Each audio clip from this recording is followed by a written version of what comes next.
Digital marketing में हमें जरूरत होती है कि दूसरों की वेबसाइट को एनालाइज करने की, दूसरों की वेबसाइट पे कितनी बैकलिंक्स बनी हुई है, दूसरों की वेबसाइट हमारे जो कंपटीटर है उसकी वेबसाइट किस प्लेटफॉर्म पे है, उस प्लेटफॉर्म पे जिस पे भी वो वेबसाइट है उसने कौन से, जैसे कि अगर उसने वर्डप्रेस यूज किया हुआ है उसने कौन से प्लगइन यूज किए हुए, ऐसे बहुत सारी इंफॉर्मेशन अगर मुझे जाननी है तो हम कैसे जानेंगे। उसके लिए बहुत सारे एक्सटेंशंस आते हैं जो मैं आज आपको यहाँ पे बताने वाला हूँ। हेलो दोस्तों, स्वागत है आप सभी का डिजिटल अर्निंग यूट्यूब चैनल पे। मैं अभिषेक शेखर आज आपके सामने कुछ एक्सटेंशंस के बारे में बताने वाला हूँ, क्रोम एक्सटेंशंस के बारे में, जिससे आपको बहुत हेल्प मिलेगी अगर आप डिजिटल मार्केटिंग कर रहे हैं। आपको बैकलिंक्स पता चल जाएंगी, आपको प्लेटफॉर्म पता चल जाएगा कहाँ पे आपकी कंपटीटर की वेबसाइट लिस्ट है। आप ये जान सकोगे सिर्फ एक एक्सटेंशन से कि आपकी वेबसाइट पे या फिर आपके कंपटीटर की वेबसाइट पे कितना ट्रैफिक आ रहा है, वो कब कब इंक्रीज हो रहा है, कब कब डिक्रीज हो रहा है, ठीक है, और उसकी global ranking, country ranking and बहुत सारी चीजें, ठीक है। तो चलिए अपने लैपटॉप स्क्रीन की तरफ बढ़ते हैं और बताता हूं आपको वो कौन से एक्सटेंशंस हैं, ठीक है, जिनसे आप बहुत अच्छे से कंपटीटर एनालिसिस कर पाओगे। लेकिन उससे पहले मैं आप सभी से कहना चाहूंगा कि अगर आप इस चैनल पे नए हैं तो इस चैनल को सब्सक्राइब कर लीजिए, पड़ोस में बने हुए घंटे का बटन जरूर दबा लीजिएगा, जिससे आपको इस तरह की वीडियोस और latest updates, tips and tips मिलते रहेंगे कि एक्सटेंशंस के बारे में, ठीक है। तो डिजिटल मार्केटर अगर कोई होता है तो जो कौन से एक्सटेंशन सबसे ज्यादा जरूरी होते हैं तो उन पे बात कर लेते हैं। तो अभी मैं आपको यहाँ पे दिखाता हूँ। सबसे पहले हमें क्या होता है कि कई बार कि हमें वेबसाइट्स का चेक करना पड़ता है कि कौन सी वेबसाइट का DAPA कितना है। DAPA मतलब डोमेन अथॉरिटी कितना है, पेज अथॉरिटी कितना है, स्पैम स्कोर क्या है, ठीक है। ये सारी चीजें हमें चेक करनी पड़ती है। लेकिन उसके लिए हम क्या चीज ऐसा यूज करें जिससे हमें तुरंत पता चल जाए उस वेबसाइट को खोलते ही। तो यहाँ पे एक एक्सटेंशन आता है मोज बार का, जैसे कि मोज बार क्रोम एक्सटेंशन, ठीक है। मैंने इसको एंटर किया, एंटर करने के बाद यहाँ पे देखिए ये आ गया। मैं इस पर क्लिक करूंगा और क्लिक करने के बाद ये हमें क्रोम के एक्सटेंशन का वेब स्टोर पे ले जा रहा है। अब यहाँ पे हम आएंगे ऐड टू क्रोम करने के बाद क्लिक, ठीक है। यहाँ पे थोड़ा सा टाइम लेगा और यहाँ पे हमसे पूछ रहा है, ये ऐड एक्सटेंशन कर देते हैं। इसको दोस्तों लगाने के बाद हमारी जो वेबसाइट और भी जो हमारे कंपटीटर वेबसाइट होंगे उनकी बैकलिंक्स पता चल जाएंगी, उनके यहाँ पे DAPA पता चल जाएगा, उनका और भी स्पैम स्कोर पता चल जाएगा। हम अपना स्पैम स्कोर भी इसे चेक कर सकते हैं। या फिर अगर आप बैकलिंक्स वगैरह क्रिएट करते हो तो उसमें क्या होता है कि आपको एक वेबसाइट पे जाते हो, फिर आपको चेक करना पड़ता है कि इसका DA क्या है, PA क्या है, उसके बाद आप उस पर बनाते हो एक कोई जब आप बैकलिंक बनाते हो। तो उससे अच्छा क्या है कि आप सीधे गए उस वेबसाइट को खोला, तुरंत ही आपको दिख जाएगा। तो मैं आपको दिखाता हूँ किस तरह से आप इसका यूज होता है। तो हम यहाँ पे एक वेबसाइट खोल लेते हैं। फॉर एग्जांपल कोई भी वेबसाइट में खोल लेता हूँ, द डिजिटल मसाला। ये हमारी वेबसाइट है जो कि डिजिटल एजेंसी की वेबसाइट है। हम लोग अपना डिजिटल एजेंसी भी चलाते हैं, जो भी web development, social media marketing, Google Edward and बहुत सारी सर्विसेज, ठीक है। तो यहाँ पे हमारी वेबसाइट है। मैं इसी पे आपको ओपन करके दिखाता हूँ किस तरह से ये मोज एक्सटेंशन काम करता है। थोड़ा सा टाइम लग रहा है, मुझे लग रहा है कि नेट हमारा थोड़ा स्लो है। तो ये हमारी वेबसाइट खुल गई, ठीक है, द डिजिटल मसाला। अब मैं इस पे दिखाता हूँ। इसको हम क्या करेंगे, इसको क्लिक कर लेते हैं। यहाँ पे मोज एक्सटेंशन को क्लिक कर लेंगे। हमें यहाँ से लॉगिन करना पड़ेगा, तो चलिए मैं लॉगिन कर लेता हूँ, सिंपल। तो यहाँ पे तो ये वेबसाइट पड़ी हुई है। अगर आपको अगर आपने नहीं बनाई है, लॉगिन नहीं किया, तो आप क्रिएट अकाउंट जाकर के बना सकते हैं, ठीक है। मैं सिंपल इसको लॉगिन कर लेता हूँ। लॉगिन करते हैं आप यहाँ पे आ जाओगे अपने मोज के होम पे। आप यहाँ पे देख पाओगे, यहाँ पे देखिए कुछ इस तरह से चीजें दिखाएगा। यहाँ पे आपको पेज अथॉरिटी दिखाएगा, यहाँ पे आपको बैकलिंक्स दिखाएगा, जो भी लिंक्स बनी हुई हैं इस पर्टिकुलर वेबसाइट की। यहाँ पे आपको DA दिखा रहा है और ये आपका स्पैम स्कोर दिखा रहा है, ठीक है। अब मैं अपनी वेबसाइट का देखता हूँ कि कैसे क्या है। यहाँ पे हमारी वेबसाइट का जो ये अभी नई वेबसाइट है, मैं आपको बता दूं दोस्तों, जो इसका PA है वो 20 है और जो DA है वो 8 है, स्पैम स्कोर इसका 0 है। तो यहाँ पे हमें ये पता चल जाता है कि हमारा पेज अथॉरिटी कितनी है, डोमेन अथॉरिटी कितनी। अब मैं बात करता हूँ कि हम दूसरों की बैकलिंक्स कैसे जान पाएंगे कितनी अच्छी है या नहीं, मतलब कितनी उसने बनाई। तो अभी मैं यहाँ पे टाइप कर लेता हूँ डिजिटल मार्केटिंग कंपनी इन लखनऊ, ठीक है। मैंने इसको टाइप किया। अब यहाँ पे सर्चेज आ जाएंगे हमारे, मतलब उससे पर्टिकुलर से रिलेटेड कीवर्ड से। अब यहाँ पे जब पूरा लोड हो जाएगा तब यहाँ पे आप देखोगे कि यहाँ पे एक मोज बार का एक बार आ जाएगा। जब वो बार आएगा तो वहां पे उसका लिखा होगा कि डोमेन क्या है और उसका बैकलिंक कितनी है, ठीक है, पीए क्या है, पेज अथॉरिटी क्या है, ये देखिए लिंक्स। यहाँ पे आपको सारी चीजों की लिंक्स यहाँ पे देखने को मिल जाएंगी, ठीक है। तो इस तरह से आप बिना वेबसाइट को खोले ही आप बहुत अच्छे से उसका एनालाइज कर पाओगे कि क्या इसका रहेगा बैकलिंक का, क्या डीए है, क्या पीए, सारी चीजें, ठीक है। तो ये हमारा था फर्स्ट एक्सटेंशन। अब मैं बात करता हूं यहाँ पे सेकंड एक्सटेंशन की, जो कि हमारा है ग्रामरली। दोस्तों ग्रामरली क्या करता है, मैं क्यों इसको रिकमेंड कर रहा हूं, क्योंकि कई बार होता है कि कई बार स्पेलिंग थोड़ा सा मिस्टेक हो जाती है, ठीक है। तो पहले तो मैं ग्रामरली लगा लेता हूं, फिर मैं आपको उसके जब वो डाउनलोड होगा तो मैं आपको बताता चलूंगा ये क्यों इस्तेमाल किया जाता है, क्यों जरूरी है, ठीक है। तो ग्रामरली एक्सटेंशन,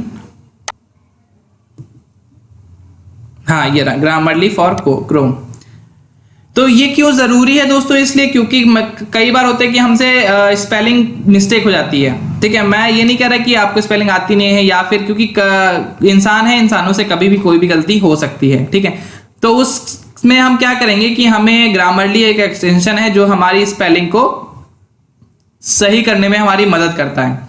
इसके साथ में कहीं ना कहीं हद तक हमारी ग्रामर भी सही करता है, ठीक है। और इसका पेड वर्जन भी आता है। आप ये हम जो यूज करने वाले हैं ये फ्री है, ठीक है।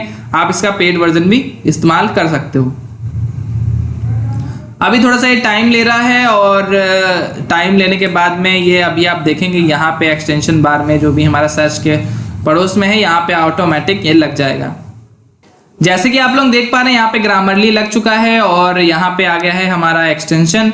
अब मैं आपको टाइप करके दिखाता हूँ किस तरह से चीजें सही करेगा। मैंने यहाँ पे translate.google.com खोल लिया है, मैं यहीं पे आपको टाइप करके दिखाता हूँ। जैसे कि मैं लिख रहा हूँ मार्केटिंग, एक सेकेंड, हाँ अब मैं यहाँ पे लिख रहा हूँ मार्केटिंग। मैंने यहाँ पे स्पेलिंग गलत की है मार्केटिंग की, देखते हैं क्या आप ग्रामरली इसका सही करेगा या नहीं। वैसे आप गूगल ट्रांसलेटर में एक चीज अच्छी ये है कि आप यहाँ पे भी नीचे मार्केटिंग की स्पेलिंग को सही कर सकते हो, ठीक है। इसको एक बार हम देख लेते हैं, और यहाँ पे हमें साइन अप करना पड़ेगा। यहाँ पे हम साइन अप कर लेते हैं, देन हमारा ये काम करेगा। कंटिन्यू विद गूगल कर देता हूं मैं, और यहां से हम डिजिटल अवनीश का सेलेक्ट कर लिए। अब यहाँ पे ये साइन अप के प्रोसेस में है।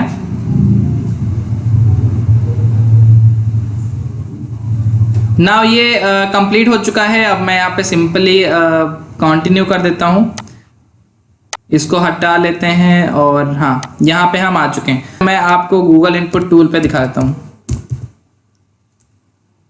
गूगल इनपुट टूल, ठीक है। यहाँ पे भी हम कंटेंट लिखते हैं। यहाँ पे आप कंटेंट को हिंदी, इंग्लिश, किसी भी लैंग्वेज में लिख सकते हो। इस पे हम पर्टिकुलर एक वीडियो बनाएंगे, ठीक है। तो वो आप जरूर देखिएगा, तो इसलिए इस चैनल को सब्सक्राइब जरूर कर लीजिए। तो अब मैं यहाँ पे देखिए ग्रामरली का आ भी गया। अब मैं यहाँ पे आपको लिख के दिखाता हूँ। अब ये देखिए, जैसे ही मैंने ये मार्केटिंग स्पेलिंग गलत करी है, और ये देखिए रेड लाइन आ गई है। ये देखिए यहाँ पे आपको दिखा भी रहा है वन मतलब वन एक गलती है, ठीक है। तो यहाँ पे जैसे मैं इस पे कर्सर रखूंगा, ओवर कर रहा हूँ, ये देखिए मार्केटिंग की स्पेलिंग नीचे लिख के आ गई, ठीक है। इस तरह से आप कोई भी स्पेलिंग को अपनी सही कर सकते हो अगर आपने ग्रामरली एक्सटेंशन लगा रखा है तो, ठीक है। इससे क्या होगा, आपका ग्रामर भी सही होगा। काफी हद तक ये ग्रामर भी सही करता है, काफी हद तक ये स्पेलिंग्स भी सही करता है, ठीक है।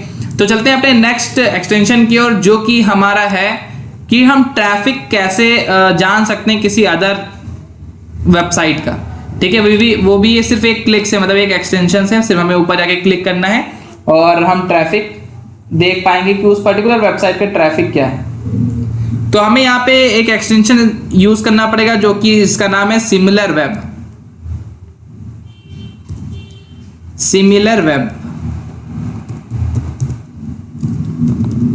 सिमिलर वेब एक्सटेंशन क्रोम, ठीक है। मैंने यहाँ पे लगा, मैं इसको और बंद कर लेता हूँ, सारे ही जो भी हमारे टैब्स खुले हुए हैं। ये हमारा आ गया है सिमिलर वेब। अब ये हमारा सबसे ऊपर जो है आ गया है गूगल क्रोम का। मैं इस पर क्लिक कर लेता हूं और यहां पे हम करेंगे ऐड टू एक्सटेंशन। ठीक है, ये add to Chrome, add to Chrome पे मैंने क्लिक कर दिया और ये थोड़ा सा टाइम लेगा, जैसे कि आपने दोनों ही एक्सटेंशंस में देखा है टाइम लेते हुए, तो थोड़ा सा वेट करना पड़ेगा। तो यहाँ पे हमारा ये एक्सटेंशन देखिए आप यहाँ पे हो चुका है। ठीक है, अब मैं इसको एक बार आपको दिखाता हूँ कि किस तरह से ये चीज़ों को यूज़ करता है, मतलब किस तरह से ये चीज़ें चलती हैं इसमें। तो अभी हम आ जाते हैं, कुछ खोल लेते हैं यहाँ पे हमारे जो, मैं यूट्यूब ही खोल लेता हूँ, यूट्यूब की देखते हैं कितनी कैसे क्या ट्रैफिक रहती है उनकी। ठीक है, यहाँ पे हमारा YouTube खुल चुका है। अब मैं देखता हूँ YouTube पे कितनी ट्रैफिक आती है। ठीक है, और उसकी ग्लोबल रैंक क्या है, कंट्री रैंक क्या है, ये सारी चीज़ें। तो यहाँ पे आप देखोगे सिमिलर वेब का एक्सटेंशन है, मैं इसको क्लिक करूँगा, लेकिन हमें यहाँ से एक बार इसका अलाउ भी करना पड़ेगा। चलिए देखते हैं। तो जैसे कि आप लोग देख रहे हैं यहाँ पे हमें एक बार इसको सेटअप करना पड़ेगा। ठीक है, सिंपली हमें यस पे क्लिक करेंगे और ये हमें ट्रैफिक यहाँ पे दिखाएगा।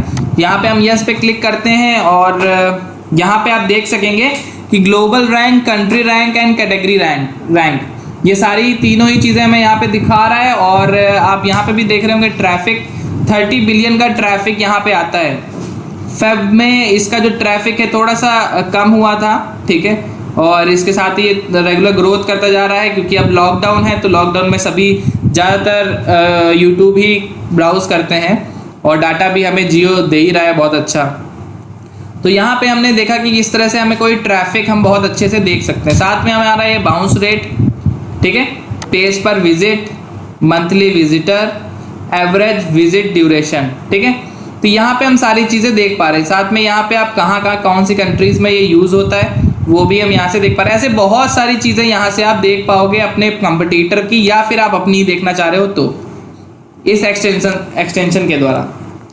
चलते हैं अपने नेक्स्ट एक्सटेंशन की, जो कि हमारा है वेपलाइजर।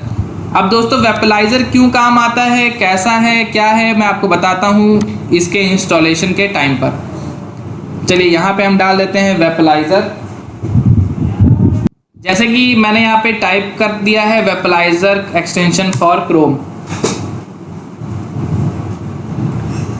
और ये पहली लिंक आ चुकी है वेपलाइजर क्रोम, गूगल क्रोम की। यहाँ पे क्लिक करेंगे, यहाँ पे सिंपल सेम वही स्टेप है हमारा, जो कि हम ऐड करते हैं कोई भी एक्सटेंशन को, add to Chrome, add extension.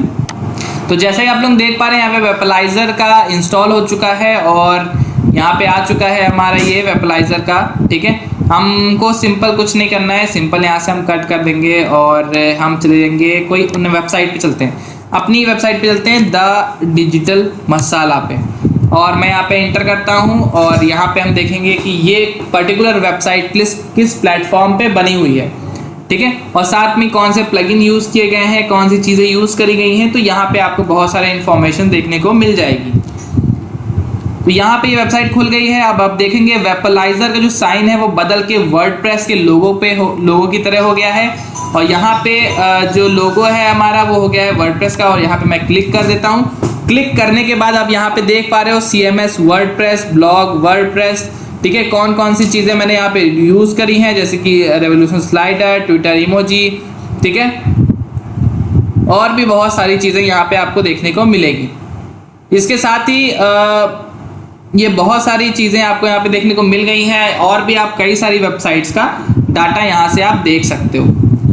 अगर आपकी कोई वेबसाइट या कोई भी वेबसाइट, कंपटीटर की वेबसाइट कोई PHP पे है, तो यहाँ पे आपको ऑटोमेटिक यहाँ पे PHP लिखा हुआ मिल जाएगा।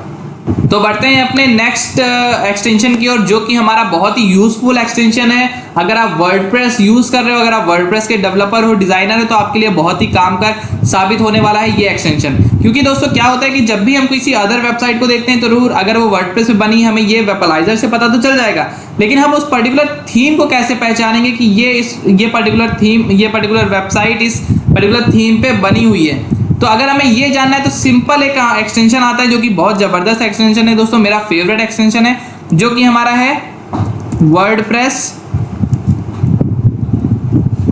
Theme detector Chrome extension.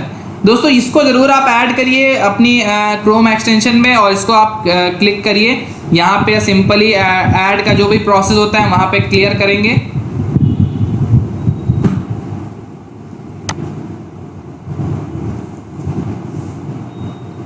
तो यहाँ पे आ चुके हैं हम। यहाँ पे आप जैसे कि आप देख पा रहे हो वर्डप्रेस थीम डिटेक्टर प्लगइन जो है हमारी इंस्टॉल हो चुकी है, जो कि हमारा एक्सटेंशन में लग चुकी है। तो जैसे कि आप लोग देख पा रहे हैं यहाँ पे एक्सटेंशन लग चुका है। दोस्तों एक चीज आप हमेशा याद रखिएगा, अगर आपने एक नया प्लगइन लगाया हुआ है तो आप यहाँ पे इसको एक बार रिफ्रेश जरूर कर लीजिएगा। अब आप यहाँ पे देख पा रहे होंगे ये जो वेबसाइट है हमारी द डिजिटल मसाला, वहाँ की आपको थीम मिल चुकी है, थीम का नाम पता हो चुका है, होस्टिंग कहाँ से ये भी पता चल गया है, और साथ में हमने कौन से प्लगइन यूज किए ये भी आपको यहाँ से देखने को मिल जाएगा। ऐसी आप बहुत सारी थीम की जो भी आपकी थीम है, मतलब बहुत सारे जो भी वेबसाइट्स है वहां की आप वर्डप्रेस की थीम देख सकते हो, उन्होंने कौन सा प्लगइन यूज किया आप ये देख सकते हो, और बहुत सारी चीजें आप यहां से देख पाओगे। तो दोस्तों कैसी लगी आपको ये वीडियो, आप ये जरूर कमेंट करके नीचे हमें बताइएगा, साथ में इस वीडियो को लाइक जरूर कर लीजिएगा, और अगर आपका कोई भी क्वेश्चन होता है हमें नीचे कमेंट कर सकते हैं, और साथ में इस चैनल को अगर आप सब्सक्राइब नहीं किए हो तो आप सब्सक्राइब कर लो। मिलते हैं अपने नेक्स्ट वीडियो में।